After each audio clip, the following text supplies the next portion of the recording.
Great, good evening. It's good to see you all and be with you tonight.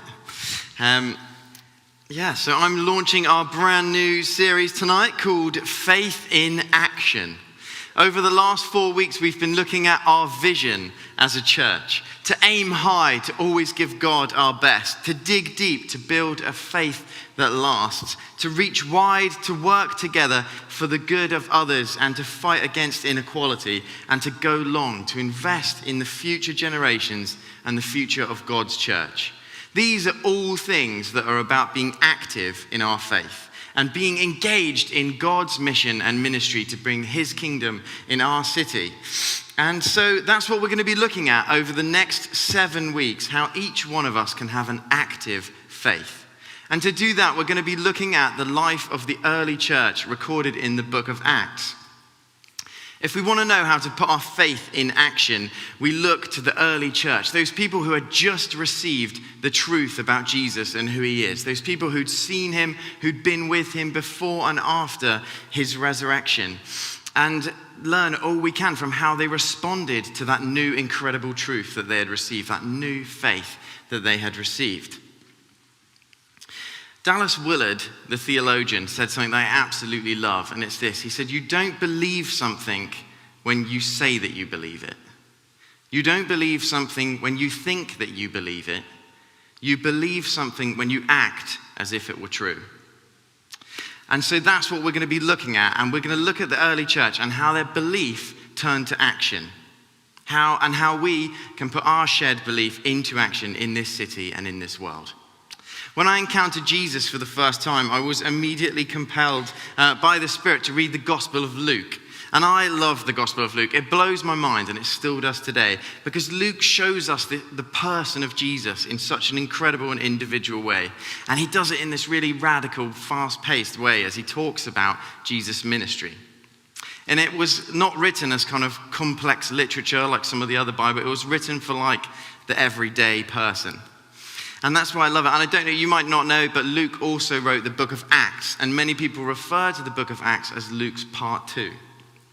And the reason I love Acts, and I find it so exciting, and the reason I think as well it's got so much to say to us as we look at what putting our faith into action looks like, is that there's this incredible thread that runs throughout the book of Acts. That we continually see what happened to Jesus, or what Jesus did in Luke, being done by or being done to the church in Acts. And when I say the church, I'm not talking about an institution or a building, but about the people of God. So what happens to Jesus in Luke happens to the church in Acts. What Jesus did in Luke, the church do in Acts. In fact, there are as many as 20 instances recorded between the two books where the exact same thing that happened to Jesus happens to the early church. Even including both Jesus and Paul being slapped in the face by the high priest. Now, unless the high priest was going around slapping people in the face every 5 minutes, which seems highly unlikely for a well-respected religious leader, we've got to take notes of these similarities that Luke is deliberately drawing out and the significance that they have. Luke is making it clear to us that the church are the ones who, filled with the Spirit, are to pick up and carry on Jesus' mission and vision for the world and carry that forward. We need to look no further than Luke's depiction of the church in Acts if we want to know how the rubber of relationship with Jesus hits the road of this world. And that's what we're looking at today, specifically looking today at that passage Sonia has just read from us from Acts 2, which gives us this insane snapshot of the early church and what it was like in the day-to-day. I think you could probably talk on that passage for about 10 weeks. But tonight I'm going to try and draw out 2 of what I think are the main points of it. And the first thing I think that passage is saying to us this evening is that our faith becomes active when we are extravagant in giving. In verse 44 to 45, we hear, all the believers were together and had everything in common. They sold property and possessions to give to anyone who had need. Further to this, the meals in homes that are talked about in verse 46 are not talking about your kind of average meal with your mates, but something deeply subversive. Scholars basically think that this is talking about the first organized care for the poor that had existed in the world ever. Basically, there was nothing like that in the Greco-Roman world. And the marginalized and existed were not looked after until the early church started doing it based on the teaching of Jesus. It's a deeply profound statement of God's heart for the poor, and it is totally alien to the world that it's happening in. So we see the early church answering the call to be extravagant in their giving right off the bat. And I want to just quantify before I get going, I think so often when we hear about giving, we quickly clutch our wallet, panicking that the church is after our money. And I just want to make it clear from the offset, I'm not actually talking about money primarily tonight when I talk about being extravagant in giving. I'm actually talking about our entire lives. And obviously money and possessions come into that in a way, but mostly I'm talking about our time, our family, our resources, our friends, our status. Kind of God is calling us as disciples to be extravagant in giving everything we have. That being said, one of the biggest challenges I've ever faced in relation to giving relates to my chief love, barbecuing. Now, when I wrote this and included this in my talk as an example, I wasn't aware that at the start of the service we were going to be told to reduce our meat consumption. So we're going to move forward on the assumption that when I talk about barbecuing, it's maybe something you might do every 2 weeks to a month as like a very rare treat in the summer. But I love barbecuing. If you've chatted to me for any length of time, I'm sure at some point I would have included barbecuing in the conversation. I especially love to smoke things in my barbecue. And I've basically tried to smoke anything you could possibly think of in there. Onion bhajis, pizzas, joints of pork, ribs, like all of it. I've tried to smoke it in my barbecue. But my absolute favorite, the one I get like crazily passionate about and spend way too long talking about, and Hannah will roll her eyes even at the mention of it, is like a proper southern smoked barbecue brisket. That is like a labor of love. That is like the pinnacle of food in my mind. And just before I went off to Vicar Factory, I'd agreed to do this for the last night of the last Alpha that we were doing in our old church before I was leaving. And I said I'd do this, and it's like this proper labor of love, it's such a gracious gift that I was willing to give to them. And first you've got to make the rub, so you get the smoked paprika, the garlic, the cracked black pepper, the brown sugar, the cumin, all of that good stuff made together in the perfect quantities, and you massage that into the beef. And then you leave it for 48 hours preferably. Then on the morning you're kicking off, you've got to get it out, let it come up to temperature nice and slowly, and then you start smoking it. And basically you've got to tend it every 20 minutes for 10 hours. Adding coals to keep a nice constant temperature, shaving little slices of apple wood and soaking them, and then adding them to the coals so they let off that lovely fragrant smoke.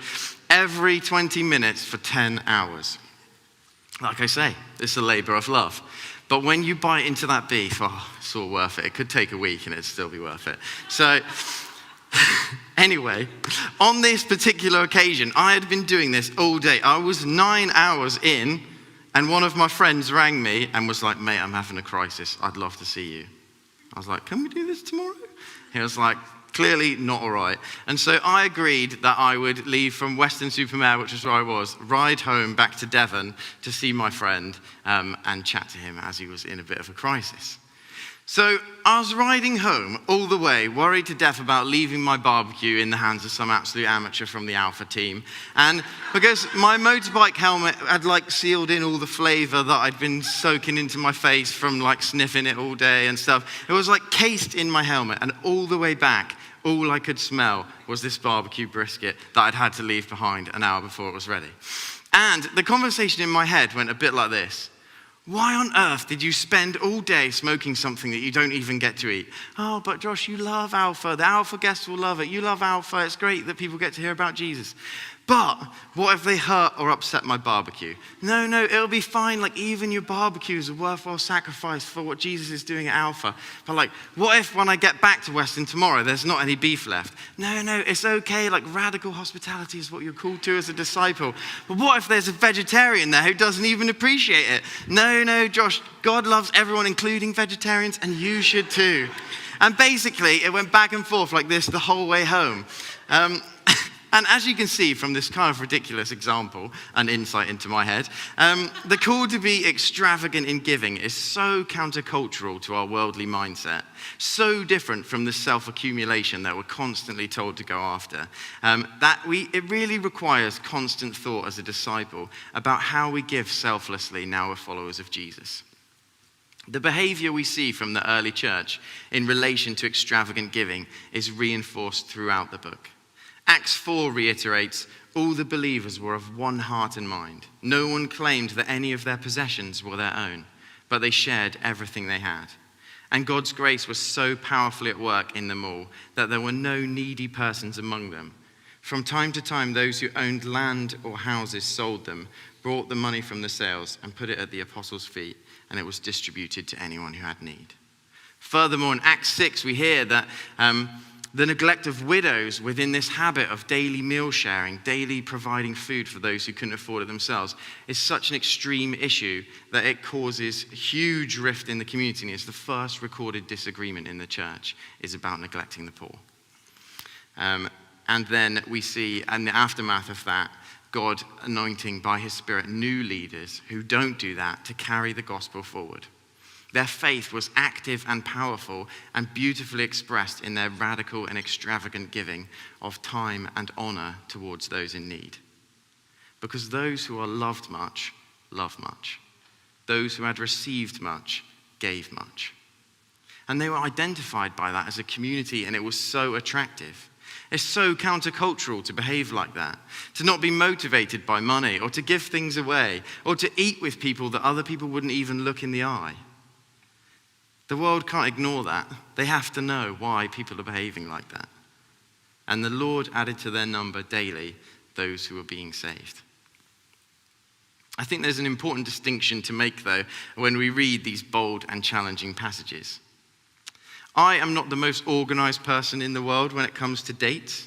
And a couple of Father's Days ago, I'd completely forgotten to get my dad a gift. Then I'd written him a card, but I hadn't posted it in time, so it hadn't arrived on the day. And then I was feeling particularly bad about all of this because the day before I'd forgotten my sister's birthday and then accidentally sent her card to her old address in the wrong city. So then on the Sunday of Father's Day, I was pretty busy at church, and when I eventually got to calling my dad at 9:30 in the evening, I was feeling pretty appalling about this, and I feel like I owed him so much more than I'd managed. And I launched into this huge apology about it when he answered the phone. And he stopped me like mid-sentence, and he said, "Josh, I don't care about any of that. Father's Day is just some day made up by card companies. All I want is to talk to you." And we just chatted, and it was great to stop all that busyness and just to catch up. And I think so often we can think, just like I thought I owed my dad a card or a case of beer or something because he raised me, that God has been so good to us that we owe him something, like we owe him service, and we need to give this stuff back to him and to serve him. It's some sort of requirement. And I think it's so easy to slide into that. But it's about intimacy, not servitude. We're extravagant in our giving as a response to God, not as a requirement from God. To the God who Revelation says wants to come in and eat with you, to know you, to have a relationship with you. We give to God because it's God who gives to us. And we see that in his heart, and we mirror it because we want to know him more closely. So that's my first point today, that our faith becomes active when we are extravagant in giving, which is subversive to the broken way of this world and can't not point to Jesus. And we do that not out of compulsion, but in loving response to and relationship with the God who gave it all for us and to us. What might God be calling you to lay down at his feet in this season? The second thing I want to draw out of this passage today is that our faith remains active when we remain focused on grace. Grace is a very weird Christian word. To some of you, you might be thinking about the prayer you say before you eat.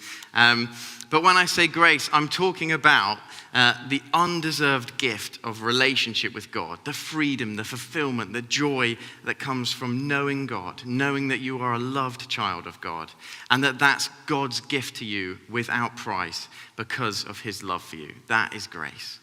Grace is fundamental to what we believe. I think all of the songs that we sang tonight talked about grace.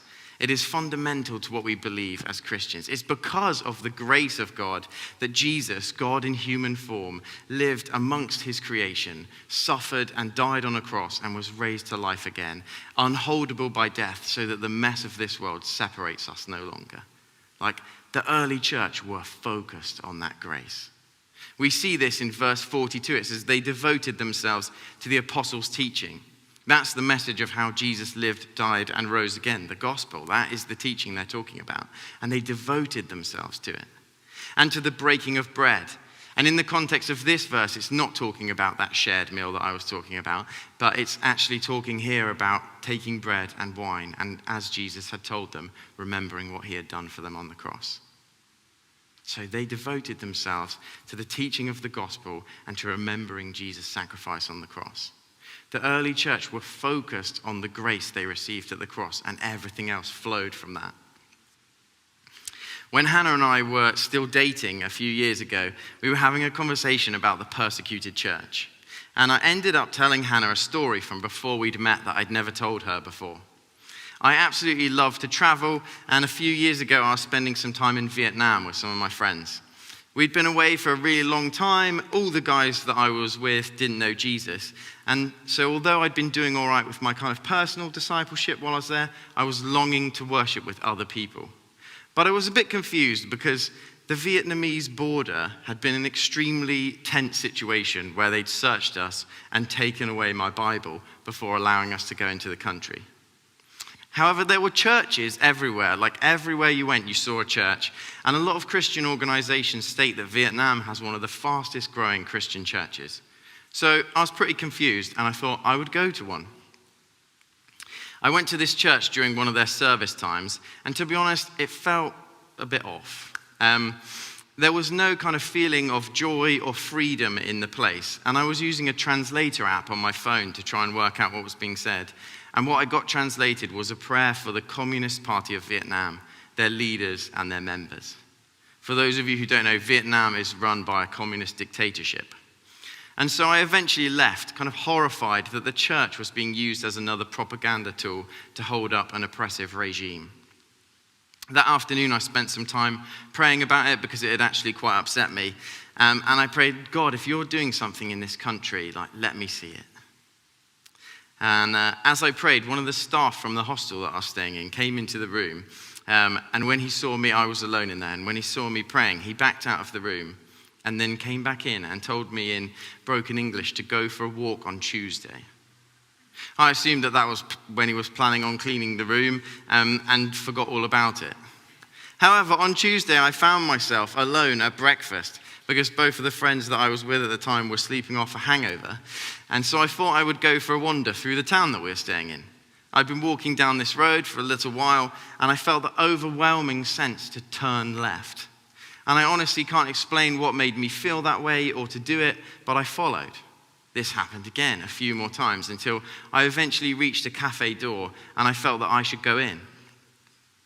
What I saw as I walked in was an older man sweeping the floor ready to open up for the day. And he looked at me and he motioned silently with his hand and with his head for me to go through a door into one of these half-height little storage areas that they have in Vietnam, like a basement, basically. And I have no idea what made me do this, and I'm really not saying that this is a safe way to conduct yourself when you're in a dangerous country. And definitely don't tell my mum. But I went in. And what I found in there were 7 disciples of Jesus crouched around a man praying for him in hushed Vietnamese. How do I know they're disciples when I don't speak Vietnamese? I can't explain. I just knew. And I joined them, and they didn't even bat an eyelid that I was there. It was like they'd been expecting me to come. And in time, they motioned to my knee, which was all bandaged up from a motorbike accident that I'd had, and they gathered around me and began to pray for me. And after a while, they passed a bowl of pho around and all partaked in it as, I assume, some sort of communion meal. Finally, they got a scrap of cloth out that had some writing on it as if it was the most treasured possession they'd ever had. And all closed their eyes as one of them read it aloud. At the end, they sat in silence for a few moments and then one by one dispersed back through the cafe onto the street. One motioned that it was my time to go, and so I got up and I walked back out onto the street and back to my hostel. When I told this story to Hannah, she said, "What?" She was like, "We've been dating for nearly 2 years and you've never told me this. Like, this is the most insane story." And so then I told a few other people about it in the next few days, and they all reacted very similarly. And this really started me wondering, because it really is a miraculous story of God's power and the guidance of the Holy Spirit and the power of the church. Like, why did I not find it so amazing that I hadn't told everyone I know? And the more I thought about it, the more I realized that it was because of grace. When this incident occurred, I had not known Jesus for very long. I was still so astounded by the grace of God that it just didn't really register as out of the ordinary. I was still so mind blown, so astounded by the simple fact that Jesus had died for me.